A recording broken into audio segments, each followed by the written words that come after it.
नमस्कार फ्रेंड्स, आज हूँ 3 जनवरी 2026 सकाल टॉप 22 टी खबर उपर नजर पकाइबा। ता पूर्व वीडियो गोटे लाइक करूँ। जदि चैनल को नुआ कर चैनल को सब्सक्राइब करेंगे और पाखर बेल आइकन क्लिक करेंगे आगे लाटेस्ट अपडेट पाइबापी। प्रथम खबर, जनवरी 10 तारिख मिल ग्रीन स्टिकर एने घोषणा करिछि ओडिशा राज्य परिवहन विभाग। तेबे आपण जानिथिबे वर्तमान प्रदूषण सर्टिफिकेट को नहीं गाड़ी चालक मैंने टेंशन रही आहारी भितर परिवहन विभाग करिछि बड़ घोषणा। ओडिशा परिवहन विभाग घोषणा करिछि जे वैध प्रदूषण नियंत्रण प्रमाणपत्र पीयूसीसी थिबा यानवाहन गुड़िक 10 जनवरी 2026 ठारू सबुज रंगर पीयूसीसी वैधता स्टिकर उपलब्ध हेबो। विभाग जारी करथिबा विज्ञप्ति अनुसार जो यानवाहन मालिक मैंने पूर्व वैध पीयूसीसी प्राप्त कर सारी से निज निकटस्थ आंचलिक परिवहन कार्यालय आरटीओ यही सबुज स्टिकर पाइपर। यह प्रक्रिया को सुगम करने समस्त आरटीओ विशेष काउंटर खोल नुआ निर्देशावली अनुसार केवल वैध पीयूसीसी थिबा यानवाहन गुड़िक ही सबुज स्टिकर प्रदान करा। स्टिकर जारी रखा पूर्व आरटीओ अधिकारी मैंने यानर प्रदूषण प्रमाणपत्र पंजीकरण विवरणी और वाहन डाटाबेस रेकर्ड को जांच करेंगे। परवर्ती खबर, एणिकी पंचम और अष्टम श्रेणी में वार्षिक परीक्षा हेबो। पास फेल व्यवस्था रहिबो। प्रथम रु चतुर्थ श्रेणी और षष्ठ सप्तम श्रेणी पिलांकर समेटिव आसेसमेंट हेबो। मार्च मासर प्रथम सप्ताह परीक्षा आरंभ हेबो। मार्च द्वितीय सप्ताह परीक्षा फल घोषणा हेबो। मार्च 16 रु एप्रिल 15 तारिख मध्य परीक्षा फेल होइथिबा किंबा कम मार्क रखिथिबा पिलांकर प्रतिकार कार्यक्रम कराजिबो। यहाकू विषय भित्तिक शिक्षक करिवे। एप्रिल तृतीय सप्ताह सप्लीमेंटारी परीक्षा हेबो। चतुर्थ सप्ताह फल प्रकाश पाइबो। एने ओडिशा विद्यालय शिक्षा कार्यक्रम प्राधिकरण और सेवा पक्षर समस्त जिला शिक्षा अधिकारी को चिठी होइछि। चिठी अनुसार स्कूल स्तर में मार्च 2 तारिख में प्रश्नपत्र पहुँचो। परवर्ती खबर, स्वल्पकालीन किंवा चुक्तिभित्तिक कार्य करुवा गिग वर्कर्स केंद्र श्रम और नियुक्ति मंत्रालय एक बड़ पदक्षेप नहीं। मंगलवार सरकार सोशल सिक्यूरिटी सेंट्रल रूल्स 2025 चिठा नियम जारी कर ऑनलाइन डिलीवरी एजेंट और राइडिंग हेलिंग सेवा प्रदानकारी भली लक्ष लक्ष कर्मचारी को सामाजिक सुरक्षा मिल पार। ड्राफ्ट नियम में 10टी प्रमुख बिंदु रही। योग्यता, जदि जड़े कर्मचारी गोटे कंपानी सह अति कम 90 दिन काम करते तेबे से स्वास्थ्य और जीवन बीमा भली सुविधा पाइबाकू योग्य हेबे। एकाधिक संस्थार कार्य, जो मैंने एकाधिक संस्थार काम करछंती सेमानक पई वर्ष को अति कम 120 दिन कार्य करबा बाध्यतामूलक। कार्य दिवसर गणना, जो दिन कर्मचारी रोजगार आरंभ करेंगे से दिन को कार्य दिवस भाव गणाजिबो। आयर परिमाण जहाँ हेउना कहीं यह योग्यता ग्रहणीय हेबो। दिन को एकाधिक गणना, जदि जड़े श्रमिक गोटे दिन में 3टी भिन्न संस्था काम करती तेबे ताहाकू 3टी कार्य दिवस भाव गणना करा। पंजीकरण, 16 वर्ष अधिक वयस्क समस्त गिग वर्कर्स आधार कार्ड माध्यम पंजीकरण करने को पड़ो। यूनिवर्सल अकाउंट नंबर यूएन संपृक्त कंपानी गुड़िक कर्मचारी सूचना सरकारी पोर्टाल देवे, जहाद्वारा से एक यूनिक आईडी कि यूएएन प्रदान करा। परिचय पत्र, समस्त पंजीकृत कर्मचारी को फोटो थिबा डिजिटल किंबा फिजिकल परिचय पत्र मिलिबो, जहाकू पोर्टाल रू डाउनलोड करा जाय पारिबो। सामाजिक सुरक्षा पांठी, केंद्र सरकार एक स्वतंत्र पांठी गठन करेंगे। यही पांठी कंपानी गुड़िक आदाय होता अर्थ गिग वर्कर्स कल्याण व्यय हेबो। सुविधा शेष होगा, कर्मचारी बयस 60 वर्ष हेले किंबा से निर्धारित दिन पर्यंत कार्य न कले यही सुविधा बंद हो। प्रतिनिधित्व, नेशनल सोशल सिक्यूरिटी बोर्ड रे गिग वर्कर्स पक्षर 5 जन सदस्य प्रतिनिधित्व करेंगे, जो सरकार मनोनीत करेंगे। परवर्ती खबर, नूतन वर्ष आरंभ में भारतीय टंका मजबूत होता देखा मिली। शुक्रवार जनवरी 2, 2026 सप्ताहर शेष व्यवसाय दिन प्रारंभिक वाणिज्य टंका अमेरिका डॉलर तुलन में 6 पैसा वृद्धि पाई 89.92 पहुंची। भारतीय रिजर्व बैंक आरबीआई 90 स्तर को सुरक्षा देवाई सक्रिय भाव में हस्तक्षेप करुथिबारु टंका एक संकीर्ण परिसर मध्य कारबार करिबो बोली फॉरेक्स व्यवसायी माने आशा करछंती। घरोई स्टॉक बाजार रे एक सकारात्मक धारा टंका को समर्थन करिथिला, जदिओ विदेशी पुंजी प्रवाह जारी रखिबा एही शक्ति को सीमित करिथिला। परवर्ती खबर, ग्राहकों मध्य सुना किणापी सबुबले आग्रह थाए, किंतु सुना और रूपा दर सबुबले परिवर्तनशील। लगातार किछि मास धरी सुना दर वृद्धि होउथबा कारणरू चिंतार ग्राहक। आज नुआ वर्षर द्वितीय दिन में सुना और रूपा दर में परिवर्तन होइछि। जदि आपण सुनारे निवेश करने विषय भावुंट कि निज सुना अलंकार किणवाक चाहते तेरे किणवा पूर्व आपण समस्त को जानवा आवश्यक। भारत में 24 क्यारेट और 22 क्यारेट सह 18 क्यारेट सुना मूल्य जांच करूँ केते अच्छी सुना दर। आज भारतीय बजार में 24 क्यारेट सुना 1,36,975 ଟଙ୍କା ରହିଛି। ସେହିପରି 22 କ୍ୟାରେଟ୍ ସୁନା ଦର 1,24,850 ଟଙ୍କା ଛୁଇଁଛି। ସେହିପରି ରାଜଧାନୀ ଭୁବନେଶ୍ୱରରେ 24 କ୍ୟାରେଟ୍ ସୁନା ମୂଲ୍ୟ 10 ଗ୍ରାମ ପିଛା 1,36,975 ଟଙ୍କା ରହିଥିବା ବେଳେ 22 କ୍ୟାରେଟ୍ ସୁନାର ମୂଲ୍ୟ 1,24,850 ଟଙ୍କାକୁ ପହଞ୍ଚିଛି। ପରବର୍ତ୍ତୀ ଖବର, ଅଷ୍ଟମ ବେତନ କମିଶନ ଆଶାୟୀଙ୍କ ପାଇଁ ଖୁସି ଖବର। ଖୁବ୍ ଶୀଘ୍ର ରାଜ୍ୟରେ ଲାଗୁ ହେବ ଅଷ୍ଟମ ବେତନ କମିଶନ। ରାଜ୍ୟ ସରକାର ନେଲେ ବଡ଼ ନିଷ୍ପତ୍ତି। ନୂତନ ବର୍ଷ ଅବସରରେ ଆସାମରେ ସରକାରୀ କର୍ମଚାରୀ ଏବଂ ପେନସନଭୋଗୀଙ୍କ ପାଇଁ ନୂଆବର୍ଷ ଭେଟି ଯାଇଛନ୍ତି ମୁଖ୍ୟମନ୍ତ୍ରୀ ହିମନ୍ତ ବିଶ୍ବ ଶର୍ମା ଏକ ବଡ଼ ଘୋଷଣା କରିଛନ୍ତି। ଆସାମ ଦେଶର ପ୍ରଥମ ରାଜ୍ୟ ଭାବରେ ଅଷ୍ଟମ ରାଜ୍ୟ ବେତନ କମିଶନ ଗଠନ କରିବାକୁ ନିଷ୍ପତ୍ତି ନେଇଛି। କେନ୍ଦ୍ର ସରକାରଙ୍କ ଅଷ୍ଟମ ବେତନ କମିଶନ ସମ୍ପର୍କରେ ସାରା ଦେଶରେ ଆଲୋଚନା ଚାଲିଥିବା ବେଳେ ଆସାମ ସରକାର ଏଥିପାଇଁ ଏକ ରାଜ୍ୟସ୍ତରୀୟ ପ୍ୟାନେଲ ଗଠନ ଘୋଷଣା କରି ନେତୃତ୍ୱ ନେଇଛନ୍ତି। ମୁଖ୍ୟମନ୍ତ୍ରୀ ଶର୍ମା କହିଛନ୍ତି ଯେ ଏହି ପଦକ୍ଷେପ କର୍ମଚାରୀଙ୍କ କଲ୍ୟାଣ ପାଇଁ ଏକ ଐତିହାସିକ ନିଷ୍ପତ୍ତି। ଅଷ୍ଟମ ବେତନ କମିଶନ ଗଠନ ହେବା ପରେ ଲକ୍ଷ ଲକ୍ଷ ରାଜ୍ୟ ସରକାରୀ କର୍ମଚାରୀଙ୍କ ଦରମା ଏବଂ ଅବସରପ୍ରାପ୍ତ କର୍ମଚାରୀଙ୍କ ପେନସନରେ ଏକ ଉଲ୍ଲେଖନୀୟ ବୃଦ୍ଧି ଘଟିବ ବୋଲି ଆଶା କରାଯାଉଛି। ସାଧାରଣତଃ ପ୍ରତି 10 ବର୍ଷରେ ଥରେ ଗୋଟିଏ ଦରମା କମିଶନ ଗଠନ କରାଯାଏ ଏବଂ ସେବେଠାରୁ କର୍ମଚାରୀମାନେ 2026ରୁ ନୂତନ ବେତନ ଆଶା କରିଆସୁଛନ୍ତି। କେନ୍ଦ୍ର ସରକାର ଜଷ୍ଟିସ ରଞ୍ଜନ ଦେଶାଇଙ୍କ ଅଧ୍ୟକ୍ଷତାରେ 3 ନଭେମ୍ବର 2025ରେ ଅଷ୍ଟମ କେନ୍ଦ୍ରୀୟ ବେତନ କମିଶନ ଗଠନ କରିଥିଲେ। ଏହି କେନ୍ଦ୍ରୀୟ ପ୍ୟାନେଲକୁ ଏହାର ରିପୋର୍ଟ ଦାଖଲ କରିବାକୁ 18 ମାସ ସମୟ ଦିଆଯାଇଛି।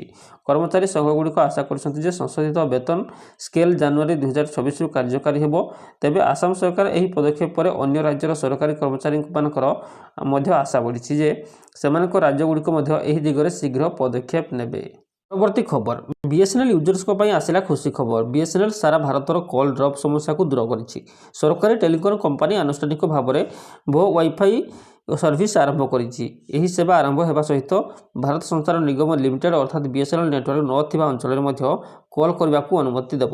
ୟୁଜର୍ସମାନେ ସେମାନଙ୍କର ଫୋନ୍କୁ ୱାଇଫାଇ ସହିତ କନେକ୍ଟ କରିପାରିବେ ଏବଂ କଲିଂ ସୁବିଧା ପାଇପାରିବେ। ନିକଟରେ ଘରୋଇ କମ୍ପାନୀ ଏୟାରଟେଲ୍ ଏବଂ ଜିଓ ସାରା ଦେଶରେ ଭୋ ୱାଇଫାଇ ସର୍ଭିସ୍ ପ୍ରଦାନ କରନ୍ତି। ବିଏସ୍ଏନ୍ଏଲ୍ ଏହାର ଅଫିସିଆଲ ଏକ୍ସ ହ୍ୟାଣ୍ଡେଲ ମାଧ୍ୟମରେ ଘୋଷଣା କରିଛି ଯେ ସାରା ଭାରତରେ ଭଏସ୍ ଓଭର ୱାଇଫାଇ ସର୍ଭିସ୍ ଆରମ୍ଭ ହୋଇଛି। ଯଦି କୌଣସି ସ୍ଥାନରେ ସିଗ୍ନାଲ ସମସ୍ୟା ଅଛି ତେବେ ଆପଣ ଭୋ ୱାଇଫାଇ ମାଧ୍ୟମରେ ଆପଣଙ୍କ ପ୍ରିୟଜନଙ୍କ ସହ କନେକ୍ଟ କରିପାରିବେ। ଭାରତ ସଞ୍ଚାର ନିଗମ ଲିମିଟେଡ୍ କିଛି ମାସ ପୂର୍ବରୁ ସାରା ଭାରତରେ ଏହାର 4G ସର୍ଭିସ୍ ଆରମ୍ଭ କରିଛି।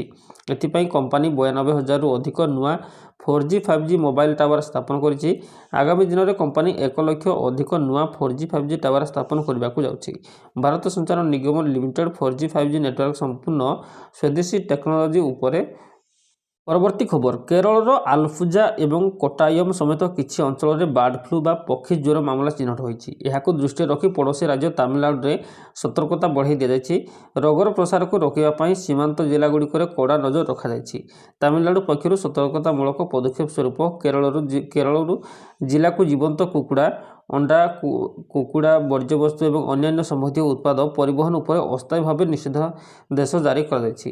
ଦେଶର ବୃହତ୍ତମ ଅଣ୍ଡା ଉତ୍ପାଦନକାରୀ କେନ୍ଦ୍ରଗୁଡ଼ିକ ମଧ୍ୟରୁ ଅନ୍ୟତମ ନାମାକ୍କଲ ଜିଲ୍ଲାରେ ଥିବା ପୋଲ୍ଟ୍ରି ଫାର୍ମଗୁଡ଼ିକର ବାୟୋସିକ୍ୟୁରିଟି ଏବଂ ନିରୀକ୍ଷଣ ବ୍ୟବସ୍ଥାକୁ କଡ଼ାକଡ଼ି କରାଯାଇଛି। ନାମାକ୍କଲରେ ପ୍ରାୟ 1500 କୁକୁଡ଼ା ଫାର୍ମ ଅଛି। ଏହି ଫ୍ଲୁ କେବଳ କୁକୁଡ଼ା, ବତକ ଏବଂ ଟର୍କି ଭଳି ଗୃହପାଳିତ ପକ୍ଷୀକୁ ନୁହେଁ ବରଂ ଜଙ୍ଗଲୀ ପକ୍ଷୀମାନଙ୍କ ଦ୍ୱାରା ମଧ୍ୟ ବ୍ୟାପିଥାଏ। ଏହି ରୋଗ ମଣିଷକୁ ସଂକ୍ରମିତ ହେବାର ଆଶଙ୍କା ଥିବାରୁ ସତର୍କ ରହିବା ଜରୁରୀ। ବିଶ୍ୱ ସ୍ୱାସ୍ଥ୍ୟ ସଂଗଠନ WHO ଅନୁଯାୟୀ 2003ରୁ ଅଗଷ୍ଟ 2025 ମଧ୍ୟରେ 25ଟି ଦେଶରେ ମଣିଷଙ୍କଠାରେ 990ଟି ବାର୍ଡ ଫ୍ଲୁ ମାମଲା ଚିହ୍ନଟ ହୋଇଥିଲା, ଯେଉଁଥିରେ 475 ଜଣଙ୍କର ମୃତ୍ୟୁ ହୋଇଥିଲା, ଯାହାକି ଏକ 48% ମୃତ୍ୟୁ ହାର ଦର୍ଶାଉଛି। ବାର୍ଡ ଫ୍ଲୁ ହେଉଛି ଏକ ପ୍ରକାର ଇନଫ୍ଲୁଏଞ୍ଜା ଭୂତାଣୁ ଯାହା ପକ୍ଷୀ ଓ ପଶୁଙ୍କଠାରେ ବ୍ୟାପିଥାଏ। ସଂକ୍ରମିତ ପ୍ରାଣୀଙ୍କ ନିକଟତର ହେଲେ ମଣିଷକୁ ଏହା ବ୍ୟାପିବାର ସମ୍ଭାବନା ଥାଏ, କିନ୍ତୁ ଜଣକଠାରୁ ଅନ୍ୟ ଜଣକୁ ବ୍ୟାପିବା ବିରଳ।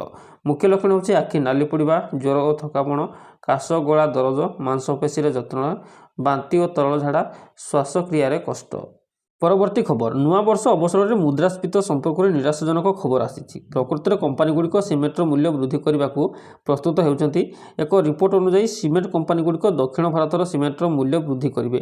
ଏଥିରେ ଆନ୍ଧ୍ରପ୍ରଦେଶ ଏବଂ ତେଲେଙ୍ଗାନା ସମେତ ଅନ୍ୟାନ୍ୟ ରାଜ୍ୟ ଅନ୍ତର୍ଭୁକ୍ତ। କୁହାଯାଉଛି ପ୍ରତି ବସ୍ତା ସିମେଣ୍ଟରେ 20ରୁ 30 ଟଙ୍କା ବୃଦ୍ଧି ହୋଇପାରେ। ଫଳରେ ଘର ତିଆରି ପାଇଁ ମହଙ୍ଗା ହୋଇପାରେ। ଏହାପରେ ସିମେଣ୍ଟ ଷ୍ଟକ୍ରେ ବୃଦ୍ଧି ଦେଖାଯାଉଛି। JK cement, Dalmia Bharat, ACC, JSW cement, India cement ଏବଂ ଷ୍ଟାର ସିମେଣ୍ଟର ସେୟାର 2% ପର୍ଯ୍ୟନ୍ତ ବୃଦ୍ଧି ପାଇଛି। পরবর্তী খবর চলিত বর্ষ দেখাদেব বর্ষর প্রথম সুপরমুন জানুয়ারি 3 তারিখে বর্ষর প্রথম পূর্ণিমারে দৃশ্যমান ହେବ। ଏହା ଉଲ୍ଫ ମୁନ୍ ଭାବେ ମଧ୍ୟ ଜଣାଶୁଣା। ଏହା ଅକ୍ଟୋବରରେ ହାର୍ଭେଷ୍ଟ ମୁନ୍ ବା ନଭେମ୍ବରରେ ବିଭର ମୁନ୍ ଏବଂ ଡିସେମ୍ବରରେ କୋଲ୍ଡ ମୁନ୍ ପରେ ଲଗାତାର ଚତୁର୍ଥ ସୁପରମୁନ୍ ହେବ। 2026ରେ ମୋଟ 13ଟି ପୂର୍ଣ୍ଣଚନ୍ଦ୍ର ଦୃଶ୍ୟମାନ ହେବ। ଆସନ୍ତାକାଲି ଚନ୍ଦ୍ର ପୃଥିବୀଠାରୁ ପ୍ରାୟ 3,62,000 କିଲୋମିଟର ଦୂରରେ ରହିବ। ସାଧାରଣ ଦିନରେ ଦେଖା ହେଉଥିବା ଚନ୍ଦ୍ରଠାରୁ ଏହା 30% ଅଧିକ ଉଜ୍ଜ୍ୱଳ ଦେଖାଯିବ। ତେବେ ଏହାପରେ ଦ୍ୱିତୀୟ ଥର ପାଇଁ ସୁପରମୁନ୍ ନଭେମ୍ବର 24 ତାରିଖରେ ଦେଖିବାକୁ ମିଳିବ। ଖାଲି ସେତିକି ନୁହେଁ, ଚଳିତ ବର୍ଷର ଶେଷ ସୁପରମୁନ୍ ଡିସେମ୍ବର 23 ତାରିଖରେ ଦେଖିବାକୁ ମିଳିବ। ଏହା ପରବର୍ତ୍ତୀ ଖବର ରାଜ୍ୟର ପ୍ରଥମ ମହିଳା ମୁଖ୍ୟ ଶାସନ ସଚିବ ଭାବେ ଦାୟିତ୍ୱ ଗ୍ରହଣ ପରେ ପ୍ରଥମ ସଚିବସ୍ତରୀୟ ବୈଠକ ନେଇଛନ୍ତି ଅନୁ ଗର୍ଗ। ବିଭିନ୍ନ ଗୁରୁତ୍ୱପୂର୍ଣ୍ଣ ପ୍ରସଙ୍ଗରେ ସମସ୍ତ ବିଭାଗର ସଚିବଙ୍କ ସହିତ ଆଲୋଚନା କରି କାର୍ଯ୍ୟାନ୍ୱୟନ ନେଇ ନିର୍ଦ୍ଦେଶ ଓ ପରାମର୍ଶ ଦେଇଛନ୍ତି। ଆଗାମୀ ମାର୍ଚ୍ଚ 8 ତାରିଖରେ ଅନ୍ତର୍ଜାତୀୟ ମହିଳା ଦିବସ ସୁଦ୍ଧା ସମସ୍ତ ଅଙ୍ଗନବାଡ଼ି କେନ୍ଦ୍ରରେ ଶୌଚାଳୟ ସୁବିଧା କରିବା ନେଇ ଗୁରୁତ୍ୱାରୋପ କରିଛନ୍ତି ମୁଖ୍ୟ ଶାସନ ସଚିବ। ମୁଖ୍ୟମନ୍ତ୍ରୀଙ୍କ ନିର୍ଦ୍ଦେଶିତ 15ଟି କାର୍ଯ୍ୟସୂଚୀକୁ ପ୍ରାଥମିକତା ଭିତ୍ତିରେ କାର୍ଯ୍ୟକାରୀ କରିବାକୁ ସିଏସ୍ ନିର୍ଦ୍ଦେଶ ଦେଇଛନ୍ତି। ରାଜ୍ୟର ବିତ୍ତୀୟ ପ୍ରଦର୍ଶନ ଉପରେ ମଧ୍ୟ ଆଲୋଚନାର ଗୁରୁତ୍ୱ ଦିଆଯାଇଛି। ଜାତୀୟ ସ୍ତର ବୈଠକରେ ଗୁରୁତ୍ୱ ଦିଆଯାଇଥିବା ବିଭିନ୍ନ ପ୍ରସଙ୍ଗ ମଧ୍ୟରେ ରାଜ୍ୟରେ ଅଙ୍ଗନବାଡ଼ି କେନ୍ଦ୍ରଗୁଡ଼ିକୁ ଗୋଟିଏ ଖୁସିର କେନ୍ଦ୍ର ଭାବେ ବିକଶିତ କରିବା ସମ୍ପର୍କରେ ଆଲୋଚନା କରାଯାଇଛି। ରାଜ୍ୟ ସରକାରଙ୍କ ମହିଳା ଓ ଶିଶୁ ବିକାଶ ବିଭାଗ ସହିତ ସମ୍ପୃକ୍ତ ବିଭାଗ ସମନ୍ୱୟରେ ଭିତ୍ତିଭୂମି ଓ ଆନୁଷଙ୍ଗିକ ସୁବିଧା ଯୋଗାଇ ଦେବା ପାଇଁ ନିର୍ଦ୍ଦେଶ ଦିଆଯାଇଛି। ମାର୍ଚ୍ଚ 8 ତାରିଖରେ ଅନ୍ତର୍ଜାତୀୟ ମହିଳା ଦିବସ ସୁଦ୍ଧା ସମସ୍ତ ଅଙ୍ଗନବାଡ଼ିରେ ଶୌଚାଳୟ ସୁବିଧା କରାଯିବା ସହିତ ରକ୍ଷଣାବେକ୍ଷଣ ପାଇଁ ଗୁରୁତ୍ୱ ଦିଆଯାଇଛି। ବୈଠକରେ ମୁଖ୍ୟ ଶାସନ ସଚିବ ଅନୁ ଗର୍ଗ ମୁଖ୍ୟମନ୍ତ୍ରୀଙ୍କ ନିର୍ଦ୍ଦେଶିତ 15ଟି କାର୍ଯ୍ୟସୂଚୀ କାର୍ଯ୍ୟକାରୀ ପାଇଁ ସଚିବଙ୍କ ସହିତ ଆଲୋଚନା କରି ଆବଶ୍ୟକ ନିର୍ଦ୍ଦେଶ ଦେଇଛନ୍ତି। ଶାସନ ପରିଚାଳନା ଦକ୍ଷ, ଉତ୍ତରଦାୟୀ ଓ ଲୋକାଭିମୁଖୀ ଓଡ଼ିଶା ଭିଜନ ଲକ୍ଷ୍ୟ 2036 ଓ 2047 ହାସଲ ପାଇଁ ପ୍ରଥମେ 2 ବର୍ଷିଆ ଆକ୍ସନ ପ୍ଲାନ୍ର କାର୍ଯ୍ୟକାରିତା ସମୀକ୍ଷା ଅଭିବୃଦ୍ଧି ହାରକୁ 2 ଅଙ୍କ ବିଶିଷ୍ଟ କରିବା ପାଇଁ ଲକ୍ଷ୍ୟଭିତ୍ତିକ କାର୍ଯ୍ୟ ବିଭିନ୍ନ ବିଭାଗରେ ଖାଲି ପଡ଼ିଥିବା ପଦବୀ ପୂରଣ ପାଇଁ ତ୍ୱରିତ ପଦକ୍ଷେପ ନିଆଯିବ। ପ୍ରଭାବଶାଳୀ ଓ ନିର୍ମଳ ଶାସନ ବ୍ୟବସ୍ଥା ପାଇଁ ଅପାରଗ ଓ ଅଯୋଗ୍ୟ କର୍ମଚାରୀଙ୍କ ପ୍ରତି ଦୃଷ୍ଟାନ୍ତମୂଳକ କାର୍ଯ୍ୟାନୁଷ୍ଠାନ ନିଆଯିବ। ମିଶନ କର୍ମଯୋଗୀ ଅଧୀନରେ ସରକାରୀ କର୍ମଚାରୀଙ୍କ ପାଇଁ ପ୍ରଶିକ୍ଷଣ ନିମନ୍ତେ ବାର୍ଷିକ କ୍ୟାଲେଣ୍ଡର ପ୍ରସ୍ତୁତ ହେବ। ଜିଲ୍ଲା ଓ ରାଜ୍ୟସ୍ତରୀୟ ପ୍ରକଳ୍ପଗୁଡ଼ିକର ଗୁଣାତ୍ମକ ବଜାୟ ରଖିବା ସହିତ ପ୍ରକଳ୍ପ କାର୍ଯ୍ୟକାରିତା ତ୍ୱରାନ୍ୱିତ କରାଯିବ। ଏଥିପାଇଁ ପ୍ରକଳ୍ପ ୱାରୀ ତଦାରଖ, ବଜେଟ୍ ଅନୁମୋଦିତ ଖର୍ଚ୍ଚ ଓ ଫଳାଫଳର ସମୀକ୍ଷା, ରାଜ୍ୟର ଦୀର୍ଘମ୍ୟାଦୀ ବିକାଶ ପାଇଁ ଭିତ୍ତିଭୂମି, ଶିଳ୍ପ, ବନ୍ଦର, ସଡ଼କ, ସେତୁ, ପାନୀୟ ଜଳ, ଜଳସେଚନ, ଶକ୍ତି ଓ ସହରାଞ୍ଚଳ ବିକାଶର ପୁଞ୍ଜି ବ୍ୟୟକୁ ତ୍ୱରାନ୍ୱିତ କରାଯିବ। ଗ୍ରାମୀଣ ବିକାଶ ପାଇଁ ମିଶନ ପାୱାର କାର୍ଯ୍ୟକ୍ରମ ଦ୍ୱାରା ପ୍ରତି ଗ୍ରାମକୁ ବିଦ୍ୟୁତ୍ ଶକ୍ତି, ପାଇପ୍ ଯୋଗେ ପାନୀୟ ଜଳ ଯୋଗାଣ ଏବଂ ସବୁଦିନିଆ ସୁବିଧା ରାସ୍ତା ସୁନିଶ୍ଚିତ କରିବା ପାଇଁ ମୁଖ୍ୟ ସଚିବ ଗୁରୁତ୍ୱ ଦେଇଛନ୍ତି। ପରବର୍ତ୍ତୀ ଖବର ଯଦି ଆପଣ ବର୍ତ୍ତମାନ 2026 ନୂତନ ବର୍ଷ ପାଇଁ ଯୋଜନା କରୁଛନ୍ତି ତେବେ ଏହି ଖବର ନିଶ୍ଚିତ ଭାବରେ ଆପଣଙ୍କ ମୁହଁରେ ହସ ଆଣିବ। କେନ୍ଦ୍ର ସରକାର 2026 ପାଇଁ ଅଫିସିଆଲ ହଲିଡେ କ୍ୟାଲେଣ୍ଡର ପ୍ରକାଶ କରିଛନ୍ତି, ଯେଉଁଥିରେ ସରକାରୀ କର୍ମଚାରୀଙ୍କ ପାଇଁ ଅନେକ ପ୍ରମୁଖ ଏବଂ ଗୁରୁତ୍ୱପୂର୍ଣ୍ଣ ଛୁଟିଦିନ ଅନ୍ତର୍ଭୁକ୍ତ। ଏହି କ୍ୟାଲେଣ୍ଡରକୁ 2ଟି ଭାଗରେ ବିଭକ୍ତ କରାଯାଇଛି, ଗେଜେଟେଡ୍ ଛୁଟିଦିନ କିମ୍ବା ପ୍ରତିବନ୍ଧିତ ଛୁଟିଦିନ। ସମସ୍ତ କେନ୍ଦ୍ର ସରକାରୀ କାର୍ଯ୍ୟାଳୟରେ ଗେଜେଟେଡ୍ ଛୁଟିଦିନ ବାଧ୍ୟତାମୂଳକ ହେବ। କର୍ମଚାରୀମାନେ ସେମାନଙ୍କର ସୁବିଧା, ଧାର୍ମିକ ବିଶ୍ୱାସ କିମ୍ବା ଆଞ୍ଚଳିକ ପରମ୍ପରା ଆଧାରରେ ରେଷ୍ଟ୍ରିକ୍ଟେଡ୍ ଛୁଟିଦିନ ବାଛିପାରିବେ। 2026ରେ କେତେ ଦିନ ମିଳିବ ଛୁଟିଦିନ? 2026 ମସିହାରେ କେନ୍ଦ୍ର ସରକାରୀ କର୍ମଚାରୀମାନେ ମୋଟ 17ଟି ଗେଜେଟେଡ୍ ଛୁଟି ପାଇବେ। ଏହି ସମୟରେ ସାରା ଦେଶର ସମସ୍ତ କେନ୍ଦ୍ର ସରକାରୀ କାର୍ଯ୍ୟାଳୟ ବନ୍ଦ ରହିବ। ବର୍ଷଟି ଜାନୁଆରୀ 1 ତାରିଖରେ ନୂତନ ବର୍ଷ ସହିତ ଆରମ୍ଭ ହୁଏ ଏବଂ ଜାନୁଆରୀ 26 ତାରିଖରେ ଗଣତନ୍ତ୍ର ଦିବସ ଛୁଟି ରହିବ। ଏହାପରେ ମହାଶିବରାତ୍ରି, ହୋଲି, ରାମନବମୀ, ମହାବୀର ଜୟନ୍ତୀ, ଗୁଡ୍ ଫ୍ରାଇଡେ ଏବଂ ଡକ୍ଟର ଭୀମରାଓ ଆମ୍ବେଦକର ଜୟନ୍ତୀ ଭଳି ପ୍ରମୁଖ ଛୁଟିଦିନ ପାଳନ କରାଯିବ। ଗେଜେଟେଡ୍ ଛୁଟିଦିନର ତାଲିକା: ଗଣତନ୍ତ୍ର ଦିବସ ଜାନୁଆରୀ 26 ସୋମବାର, ହୋଲି ମାର୍ଚ୍ଚ 4 ବୁଧବାର, ଇଦ୍ ଉଲ୍ ଫିତର ମାର୍ଚ୍ଚ 21 ଶନିବାର, ରାମନବମୀ ମାର୍ଚ୍ଚ 26 ଗୁରୁବାର, ମହାବୀର ଜୟନ୍ତୀ ମାର୍ଚ୍ଚ 31 ମଙ୍ଗଳବାର, ଗୁଡ୍ ଫ୍ରାଇଡେ ଏପ୍ରିଲ 3 ଶୁକ୍ରବାର, ବୁଦ୍ଧ ପୂର୍ଣ୍ଣିମା ମେ 1 ଶୁକ୍ରବାର, ଇଦ୍ ଉଲ୍ ଜୁହା ମେ 27 ବୁଧବାର, ମୋହରମ ଜୁନ୍ 26 ଶୁକ୍ରବାର, ସ୍ୱାଧୀନତା ଦିବସ ଅଗଷ୍ଟ 15 ଶନିବାର, ଇଦ୍ ଉଲ୍ ମିଆଦ ଅଗଷ୍ଟ 26 ବୁଧବାର, ଜନ୍ମାଷ୍ଟମୀ ସେପ୍ଟେମ୍ବର 4 ଶୁକ୍ରବାର, ମହାତ୍ମା ଗାନ୍ଧୀ ଜୟନ୍ତୀ ଅକ୍ଟୋବର 2 ଶୁକ୍ରବାର, ଦଶହରା ଅକ୍ଟୋବର 20 ମଙ୍ଗଳବାର, ଦୀପାବଳି ନଭେମ୍ବର 8 ରବିବାର, ଗୁରୁ ନାନକ ଜୟନ୍ତୀ ନଭେମ୍ବର 24 ମଙ୍ଗଳବାର, ଖ୍ରୀଷ୍ଟମାସ ଡିସେମ୍ବର 25 ଶୁକ୍ରବାର। ପ୍ରତିଦ୍ୱନ୍ଦ୍ୱୀ ବା ରେଷ୍ଟ୍ରିକ୍ଟେଡ୍ ଛୁଟିଦିନ: ଏହି ତାଲିକାରେ ମକର ସଂକ୍ରାନ୍ତି, ପୋଙ୍ଗଲ, ବସନ୍ତ ପଞ୍ଚମୀ, ମୋହରମ, ଶ୍ରମିକ ଦିବସ, ରକ୍ଷାବନ୍ଧନ, ଗଣେଶ ଚତୁର୍ଥୀ ଏବଂ ଓଣମ୍ ଭଳି ପର୍ବଗୁଡ଼ିକ ଅନ୍ତର୍ଭୁକ୍ତ। କର୍ମଚାରୀମାନେ ବିଭାଗୀୟ ନିୟମ ଅନୁଯାୟୀ ଏହି ଛୁଟିଗୁଡ଼ିକ ମଧ୍ୟରୁ ବାଛିପାରିବେ। ଏହି ବ୍ୟବସ୍ଥା ବିଭିନ୍ନ ଧର୍ମ ଏବଂ ସଂସ୍କୃତିର କର୍ମଚାରୀମାନଙ୍କ ପାଇଁ ବିଶେଷ ସୁବିଧାଜନକ। ପରବର୍ତ୍ତୀ ଖବର, ପ୍ରଧାନମନ୍ତ୍ରୀ ନରେନ୍ଦ୍ର ମୋଦି ଖୁବ୍ ଶୀଘ୍ର କୋଲକାତା ଗୌହାଟୀ ମଧ୍ୟରେ ଭାରତର ପ୍ରଥମ ବନ୍ଦେ ଭାରତ ସ୍ଲିପର ଟ୍ରେନ୍କୁ ପତାକା ଦେଖାଇ ଶୁଭାରମ୍ଭ କରିବେ। ରେଳମନ୍ତ୍ରୀ ଅଶ୍ୱିନୀ ବୈଷ୍ଣବ ଗୁରୁବାର ଗଣମାଧ୍ୟମକୁ ଏହି ସୂଚନା ଦେଇଛନ୍ତି। ସେ କହିଛନ୍ତି ଯେ ପଶ୍ଚିମବଙ୍ଗର ହାଓଡ଼ା ଓ ଆସାମର ଗୌହାଟୀ ମଧ୍ୟରେ ଚାଲିବାକୁ ଥିବା ବନ୍ଦେ ଭାରତ ସ୍ଲିପର ଟ୍ରେନ୍ର ଭଡ଼ା ବିମାନ ଯାତ୍ରା ତୁଳନାରେ ଯଥେଷ୍ଟ କମ୍ ରହିବ। ଦିଲ୍ଲୀର ରେଳ ଭବନରେ ରେଳମନ୍ତ୍ରୀ ଅଶ୍ୱିନୀ ବୈଷ୍ଣବ କହିଛନ୍ତି, ଏହି ସେବାଗୁଡ଼ିକ ଆସନ୍ତା 15-20 ଦିନ ମଧ୍ୟରେ ଆରମ୍ଭ ହେବ, ସମ୍ଭବତଃ ଜାନୁଆରୀ 18 କିମ୍ବା 19 ତାରିଖ ପାଖାପାଖି। ସେ କହିଛନ୍ତି, ଆମେ ପ୍ରଧାନମନ୍ତ୍ରୀଙ୍କୁ ଅନୁରୋଧ କରିଛୁ ଏବଂ ସବୁକିଛି ସ୍ପଷ୍ଟ। ମୁଁ ଆସନ୍ତା 2-3 ଦିନ ମଧ୍ୟରେ ତାରିଖ ଘୋଷଣା କରିବି। ରେଳମନ୍ତ୍ରୀ କହିଛନ୍ତି ଯେ ଗୌହାଟୀ ହାଓଡ଼ା ବିମାନ ଭଡ଼ା ପ୍ରାୟ 6,000ରୁ 8,000 ହେବ। ଏହା ତୁଳନାରେ ଭୋଜନ ସମେତ ତୃତୀୟ ଏସି ବନ୍ଦେ ଭାରତ ଏକ୍ସପ୍ରେସର ଭଡ଼ା ପ୍ରାୟ 2300 ରହିବ। ଦ୍ୱିତୀୟ ଏସି ପାଇଁ ପ୍ରାୟ 3,000 ଏବଂ ପ୍ରଥମ ଏସି ପାଇଁ 3,600 ହେବ। ମଧ୍ୟବିତ୍ତ ବର୍ଗକୁ ଧ୍ୟାନରେ ରଖି ଏହି ଭଡ଼ା ସ୍ଥିର କରାଯାଇଛି। ପରବର୍ତ୍ତୀ ଖବର, ବର୍ଷ 2026 ଭାରତ ପାଇଁ କେବଳ ଏକ ବର୍ଷ ନୁହେଁ ବରଂ ସବୁ କ୍ଷେତ୍ରରେ ନିଜ ଶକ୍ତି ଦୁନିଆକୁ ଦେଖାଇବାର ଏକ ସୁଯୋଗ। ଉଭୟ ଆଞ୍ଚଳିକ ଏବଂ ବାହ୍ୟ ଚ୍ୟାଲେଞ୍ଜ ଭିତରେ ବୈଶ୍ୱିକ ଚିତ୍ରପଟରେ ଏକ ଉଦୀୟମାନ ରାଷ୍ଟ୍ର ଭାବେ ନିଜ ପତିଆରା ସୃଷ୍ଟି କରିପାରିଥିବା ଭାରତ ନୂଆ ବର୍ଷରେ ଅଧିକ ଦେଶୀ ଏବଂ ଆତ୍ମନିର୍ଭର ହେବାକୁ ଯାତ୍ରା ତୀବ୍ର କରିବ। ମହାବଳୀ ଅସ୍ତ୍ରରେ ଅଧିକ ସଶକ୍ତ ହେବ ସେନା। ଶତ୍ରୁକୁ ନାଲି ଆଖି ଦେଖାଇ ସେମାନଙ୍କୁ ସୀମା ଭିତରକୁ ରହିବାକୁ ଏବଂ ଯୁଦ୍ଧ ସ୍ଥିତିର ମୁକାବିଲା କରିବାକୁ ହେବ ଆଗୁଆ ପ୍ରସ୍ତୁତି। ସଂଘର୍ଷ ଅଶାନ୍ତ ସୀମାରେ ଶାନ୍ତି ଲାଗି ଗଠନ ହେବ ନୂଆ ରଣନୀତି। ଇତିହାସ ରଚିବ ମେଡ୍ ଇନ୍ ଇଣ୍ଡିଆ କ୍ରାନ୍ତି। କୂଟନୈତିକ ଚ୍ୟାଲେଞ୍ଜକୁ କୂଟନୀତି ଦ୍ୱାରା ହିଁ ପ୍ରତିହତ କରିବାକୁ ନିଆଯିବ ନୂଆ ପଦକ୍ଷେପ। ବ୍ରିକ୍ସ କ୍ୱାଡ୍ ଭଳି ସମ୍ମିଳନୀ ଆୟୋଜନ ଲାଗି ନୂଆବର୍ଷରେ ଭାରତ ପ୍ରସ୍ତୁତି କରିବ ବୈଶ୍ୱିକ ମଞ୍ଚ। ସଂଘର୍ଷ ପ୍ରତିଦ୍ୱନ୍ଦ୍ୱିତା ବୃଦ୍ଧି ଭିତରେ 2026ର ଏହି ପ୍ରସ୍ତୁତି ଆଗାମୀ ଦଶନ୍ଧିଗୁଡ଼ିକ ପର୍ଯ୍ୟନ୍ତ ଭାରତର ଶାନ୍ତି ଓ ସୁରକ୍ଷାର ଗ୍ୟାରେଣ୍ଟି ସାଜିବ। ପରବର୍ତ୍ତୀ ଖବର, ଏଣିକି ପ୍ରେସ୍କ୍ରିପ୍ସନ୍ ଦେଖାଇଲେ ମିଳିବ କଫ୍ ସିରପ୍। କଫ୍ ସିରପ୍ ବିକ୍ରିକୁ ନେଇ କଠୋର ହେଉଛନ୍ତି ସରକାର। ଡ୍ରଗ୍ସ ନିୟମ 1945ରେ ସଂଶୋଧନ ଆଣିବାକୁ ସରକାର ପ୍ରସ୍ତାବ ଆଗତ କରିଛନ୍ତି। ନିୟମର ସିଡ୍ୟୁଲ୍ Kରୁ କଫ୍ ସିରପ୍କୁ ପ୍ରତ୍ୟାହାର କରିବାକୁ ସ୍ୱାସ୍ଥ୍ୟ ମନ୍ତ୍ରଣାଳୟ ପ୍ରସ୍ତାବ ଦେଇଛି। ନୂଆ ବିଲ୍କୁ ସରକାର ଡ୍ରଗ୍ସ ସଂଶୋଧନ ନିୟମ 2025 ଭାବେ ଉପସ୍ଥାପନ କରିବେ। ବିଜ୍ଞପ୍ତି ପ୍ରକାଶ ପାଇବା ଦିନଠାରୁ ତାହା କାର୍ଯ୍ୟକାରୀ ହେବ। ଡ୍ରଗ୍ସ ନିୟମ 1945ର ସିଡ୍ୟୁଲ୍ Kର କ୍ରମାଙ୍କ ସଂଖ୍ୟା 13 ଅଧୀନରେ ଥିବା ଏଣ୍ଟ୍ରି ସଂଖ୍ୟା 7ରୁ ସିରପ୍ ଶବ୍ଦକୁ ହଟାଯିବ। ଏହି ନିୟମ ଲାଗୁ ହେବ ପରେ ଔଷଧ ଦୋକାନ କାଉଣ୍ଟରଗୁଡ଼ିକରେ ଆଉ ଅବାଧରେ କଫ୍ ସିରପ୍ ବିକ୍ରି କରିପାରିବେ ନାହିଁ।